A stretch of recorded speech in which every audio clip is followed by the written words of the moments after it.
Y entonces decíamos que estos amplificadores operacionales deberían de pues tener esta característica para pues evitar el ruido, amplificar ruido que se pudiera presentar en un circuito, ¿vale?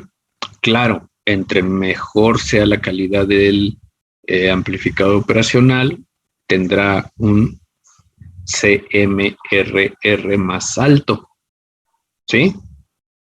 Nuestro 741 de 8 pesos, 7 pesos, pues difícilmente, ¿no? Difícilmente.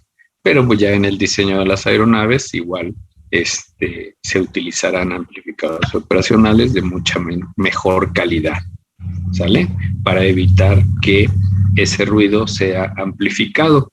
Y ustedes tienen aquí ese CMRR como una formulita, el cual sería la ganancia, ¿sí, no?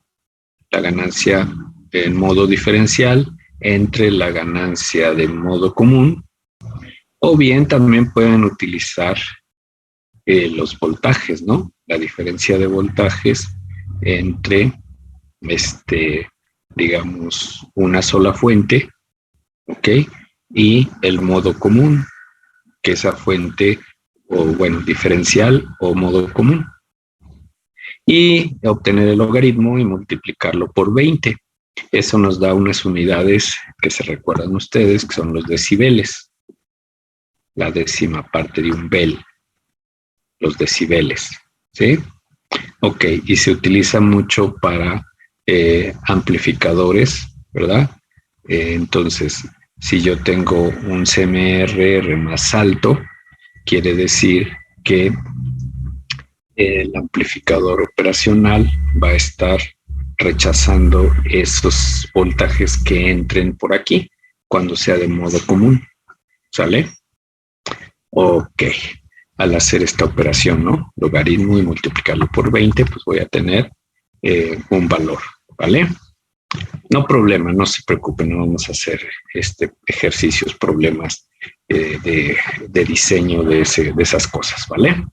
Ok, pero para que lo tomen en cuenta, ¿vale? Por si lo ven por ahí.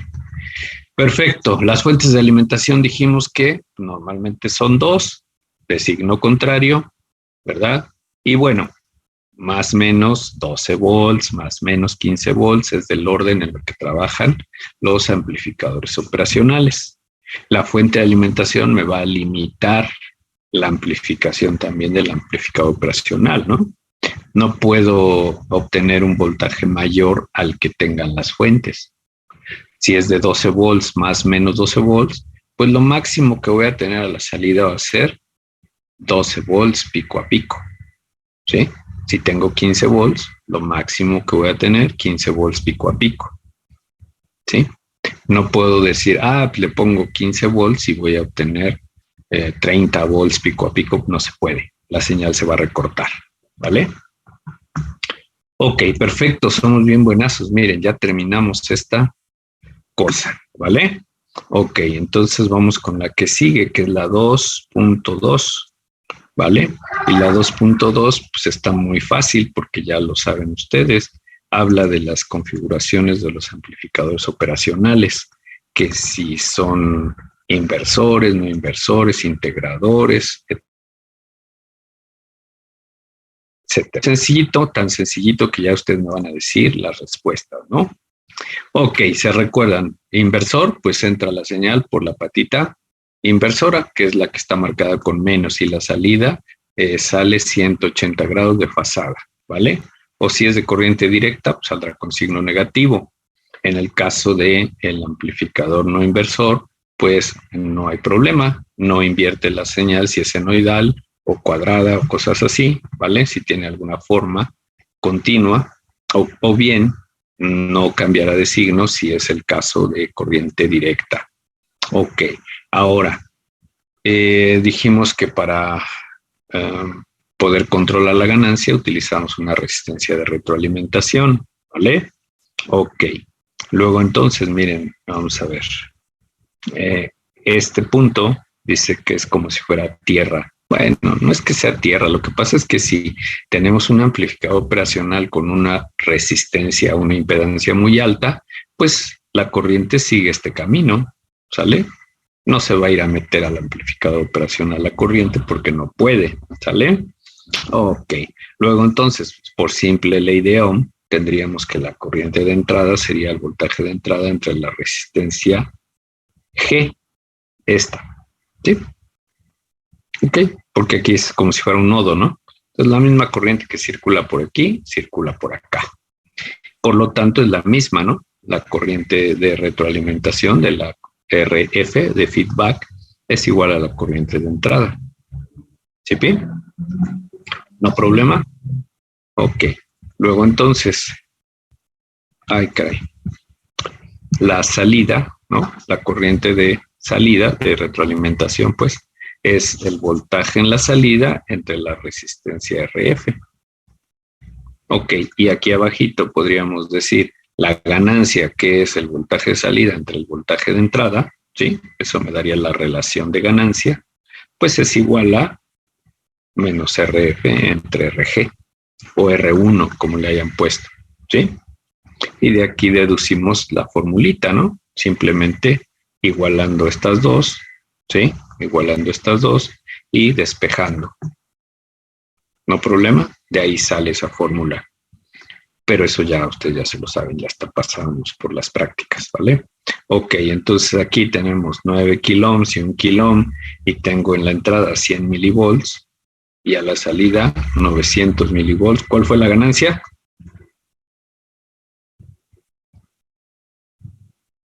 Sepa Dios. De 9. ¿Cuánto fue? De 9, ok, de 9, perfecto. Ahora, si por el contrario utilizamos la otra patita de entrada, pues vamos a tener, pues aquí ahora diferente nuestra formulita, ¿sale? Dijimos que estas dos corrientes son iguales, pero ahora tenemos un voltaje de salida menos el voltaje de entrada entre RF, ¿sale? Ok, entonces eso nos cambia un poquito la formulita, pues que no es más que la ley de Ohm, ¿no? Ok, entonces al despejar, ¿sí? Ya que tengo estos voltajes, sí, diga, quién sabe qué nos iba a decir. Ok, esta formulita al despejar el voltaje de salida entre el de entrada, que es la ganancia, pues me va a quedar así, ¿no? 1 más RF entre RG por esta formulita, ¿vale? La corriente de retroalimentación ahora cambia un poquito, ¿vale? Y entonces, por ley de Ohm, deducimos también esta formulita. ¿Sí, bien? Ok, perfecto. Vamos con la que sigue. Y la que sigue es esta, ¿no? Un ejemplo, pues obviamente si tenemos 9 kiloohms y 1 kiloohm, ¿cuánto es la ganancia?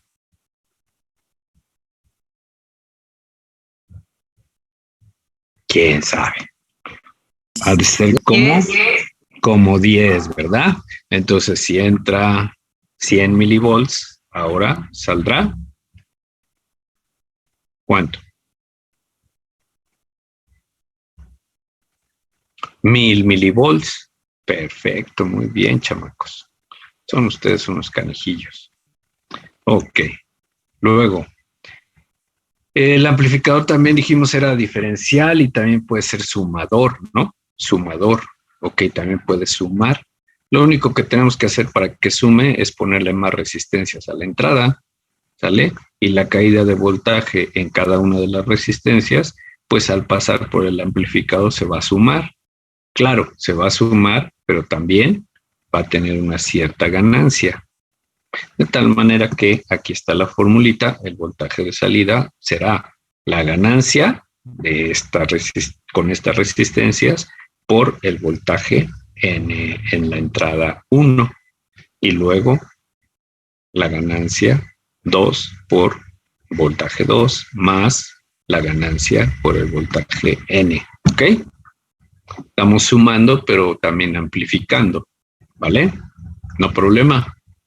Eso ya se lo sabían. Los integradores y derivadores también ya los estudiaron en la práctica 3 y 4, muy facilito, debido al capacitor y a la fórmula para encontrar el voltaje en el capacitor, que es la integral, no es otra cosa más que la suma, ¿no? La suma de el voltaje. Claro, conforme se va cargando el capacitor, se va añadiendo pequeñas cantidades de voltaje, ¿no? Y entonces, ¿qué pasa? Pues al final se van a sumar, ¿no? Se van a sumar en el tiempo y esta formulita nos daba la relación, pues, de carga del capacitor. Y debido a eso, ¿verdad? Tenemos la operación de... ¿Qué pasó, Hansel? Dígame. Yo no fui, profe. No, Sastres, ¿y ahora quién fue? Alguien que llegó bien emocionado.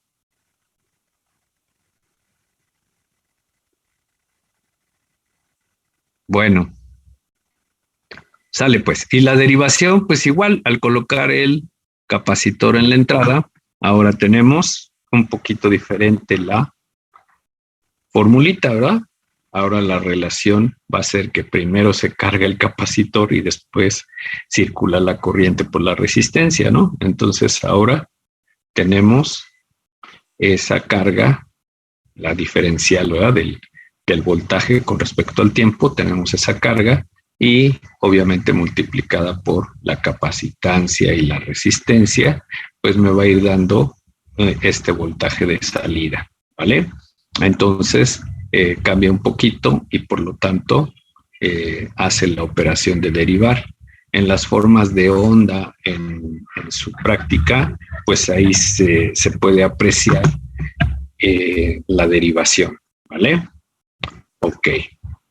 Ahora, un filtro pasabajas. Lo único que cambia es que voy a poner el capacitor con una resistencia, ¿sí? Acá se fijaron en el integrador, no tiene resistencia. Y si le ponemos una resistencia, pues podemos hacer un diseño, ¿sí? En el cual las frecuencias, ¿se acuerdan ustedes la formulita para calcular la frecuencia que deja pasar un capacitor? ¿Sí? ¿Se acuerdan que estaba ahí la reactancia capacitiva involucrada? Aquí está, XC, con el paralelo con RF, ¿vale?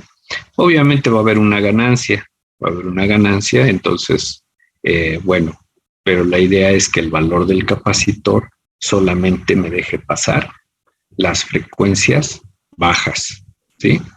Las altas frecuencias se van a ir a tierra porque no van a poder pasar por aquí por el capacitor, ¿vale? Entonces, de esa manera pueden construir un filtro pasabajas. Claro, hay que conocer la frecuencia y por lo tanto la reactancia que debo de poner para que por aquí pase las frecuencias. Es decir, la reactancia capacitiva, la reactancia de este capacitor debe de ser muy pequeña para las frecuencias bajas, ¿ok?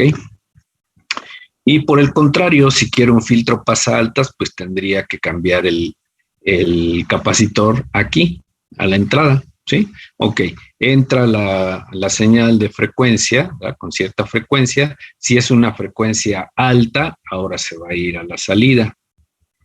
Si es una frecuencia baja, ahora se va a ir por el capacitor a tierra, ¿sí? Entonces un filtro pasa bajas, perdón, filtro pasa altas y las bajas las voy a mandar a tierra. ¿Sí, Pi? No problema. Ok. Luego viene aquí un amplificador de instrumentación. Este es un arreglo con 3 capacitores. Se fijan, las resistencias son del mismo valor. Y este tipo de arreglo, de amplificadores de instrumentación, pues ¿dónde creen que se usan? En instrumentos de medición, por ejemplo, multímetros, ¿no? Pero también se utiliza en donde yo quiera una salida muy precisa de voltaje, ¿ok? Muy precisa. Por ejemplo, en las aeronaves, ¿no? Que requiere un voltaje preciso para mover un actuador y mover una superficie, ¿vale? Entonces ahí se utilizan este tipo de arreglos de amplificadores de instrumentación. También en instrumentos médicos, ¿no? Requiero que las señales pues sean precisas. Por ejemplo, un electrocardiógrafo.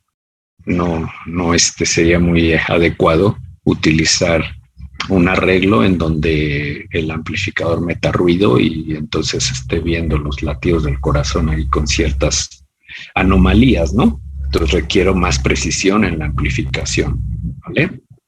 Son señales pequeñitas las del corazón, pero las podemos amplificar y verlas en una gráfica. ¿Sí? ¿No problema? Perfecto. Los circuitos integrados, aquí tienen algunos ejemplos, pues pueden venir en un solo chip, puede traer un solo amplificador, o bien tener chips más grandes que ya tienen 2, 3, 4, 6 amplificadores operacionales en el interior para poder utilizarlos en diferentes etapas, ¿no? Para amplificar un poco más las señales. Incluso con disipador de calor, porque pues, ya se pueden utilizar como amplificadores de audio, por ejemplo, para la fiesta, ¿no? De hoy en la noche. Ok, sale. Perfecto. Listo. ¿Qué creen? Se acabó, ¿no? Se acabó la 2.2 y seguiría la 2.3, 2.3. ¿De qué hablaba la 2.3? Hablaba de sensores, ¿se recuerdan?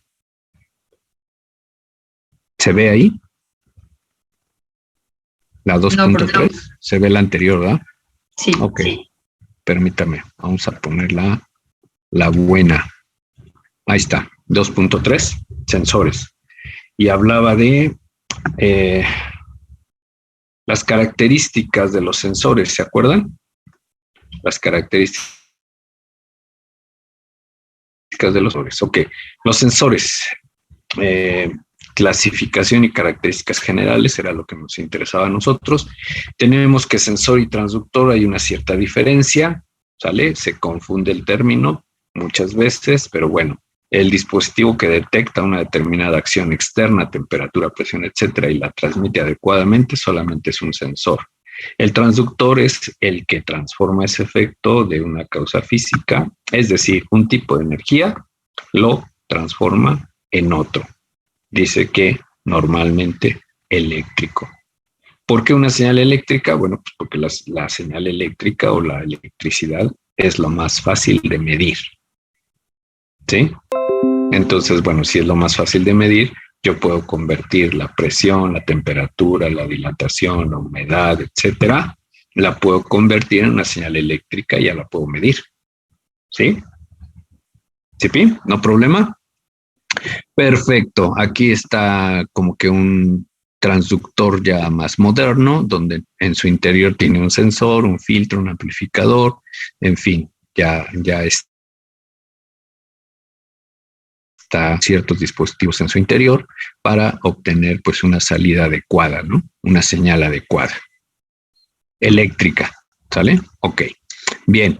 Ahora, esta parte de la curva de calibración es, como dice ahí, la relación de la variable medida y la señal generada, ¿vale? Entonces, podemos construirla. Por ejemplo, aquí se ve algo de termopares o de termocoples, en donde podemos ver la temperatura en el eje horizontal y los milivolts que me entregan esos transductores, ¿no? En el eje vertical. Por ejemplo, que dice K sería un termopar, un termocople de tipo K, ¿ok? Por ejemplo, algo así como a 2500 grados Fahrenheit me da 50 milivolts. Es una señal, ¿vale?